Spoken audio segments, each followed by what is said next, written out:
Et la petite musique de Guillaume Meurice, on l'attend. Ouais, alors je suis désolé, pas de politique aujourd'hui, là j'en ai plein le cul.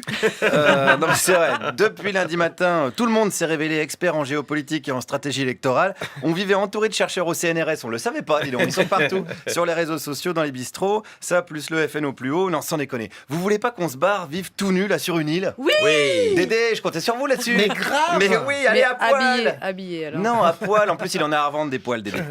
Alors attendez, parce que je dis pas qu'il faut se couper du progrès et des bienfaits, évidemment, du progrès. Alors, pour assurer le coup, je suis allé ce matin au fameux concours Lépine et j'ai rencontré plein d'inventeurs qui font la fierté de notre civilisation.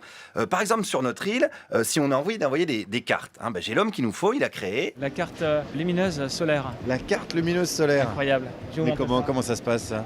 Écoutez, comment ça se passe? Ça se passe d'une façon assez simple finalement. Vous avez un panneau solaire qui va venir alimenter cette tour Eiffel, qui va venir s'éclairer, clignoter à la lumière de la lumière. Bon, la question c'est comment on faisait pour vivre avant, sans cette invention? Effectivement, non, on ne vivait pas. Et non, qui ne s'est jamais dit tiens, j'aimerais envoyer une carte postale qui clignote, mais j'ai pas de pile. Et on était bien emmerdés avant. Eh bien, rassurez-vous, cette époque d'obscurité est derrière nous. Je suis là aussi un petit peu pour apaiser la situation. Mais je sais ce que vous allez me dire. Vous allez me dire sur notre île, est-ce qu'on pourra jouer à la pétanque? Eh ben oui, les amis, mais pas avec n'importe quel matos. Un bâton pour récupérer les boules, muni d'un tube pour mesurer les écarts. Avec quoi? Avec un système de frein à l'intérieur pour empêcher le tube de retomber. Oui. Comme ça, si vous mesurez et que subitement vous avez des tremblements, parce que c'est aussi pour les Parkinson que ça a été fait. Il y a des gens qui ont Parkinson qui jouent à la pétanque quand même? J'en ai jamais vu, mais ça doit exister, je pense. Sans doute. Même Charline, sur notre île, peut être prise de tremblements. Si elle n'a pas sa dose d'infos sur Arnaud Montebourg ou NKM, elle va mal le vivre, je la connais. Puis même nous tous, on va tous être en manque de blagues sur les relations entre Jean-Vincent Placé et le pouvoir.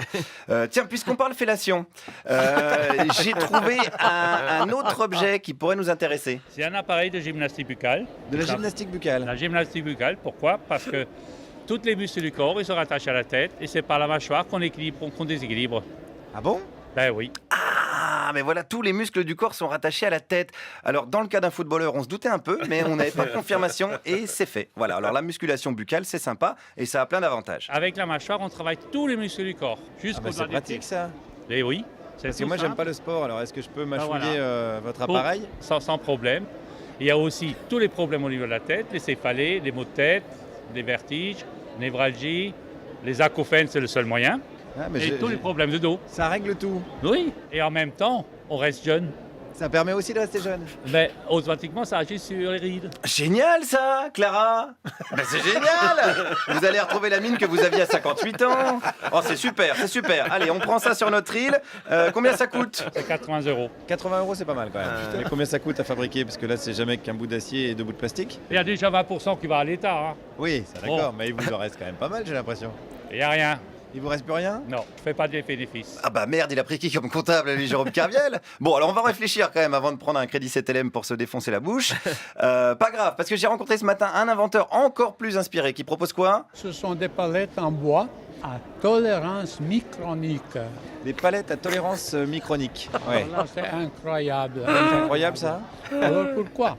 La vitesse de manipulation de palettes, donc des chargements emmagasinage, est aussi augmentée au moins 6 secondes par palette. On gagne 6 secondes par palette? C'est énorme, quoi. C'est beaucoup? C'est vraiment beaucoup. Pourquoi vous avez appelé ça tolérance micronique? C'est pas tellement micronique. Ah ouais, d'accord. Alors, si c'est pas tellement micronique, ça sert à rien. C'est de la palette améliorée. Non, nous en ce moment, on est tolérance macronique, mais jusqu'au 8 mai seulement. Faut pas exagérer. Mais j'ai dit pas de politique. Bon, alors c'est pas grave pour les palettes parce qu'on aura besoin surtout, ça vous le savez très bien, d'un moteur à propulsion toroïdale.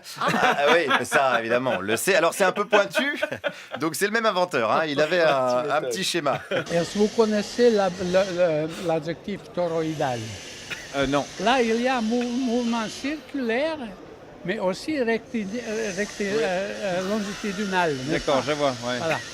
Alors, ce mouvement-là, les deux, sont utilisés pour faire pousser les pistons. C'est vraiment compliqué à la radio. Ça marche quand même? Non. Comment ça marche pas? C'est pour la première fois que nous le présentons, cette invention. Mais est-ce qu'elle a déjà été fabriquée? Est-ce qu'il y a un prototype?